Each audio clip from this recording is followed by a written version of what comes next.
Evo, vozimo se od Kurjača ka Kričevcu.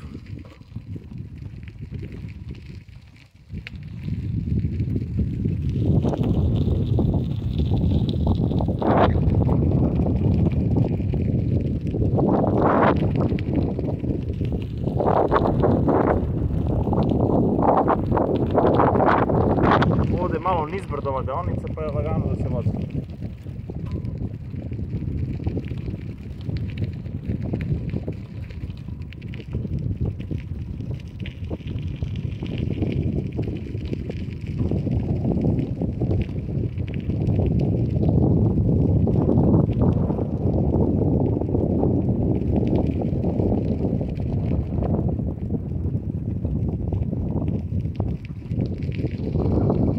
Super, pošto nema saobraćaja i odlično je za vožnju.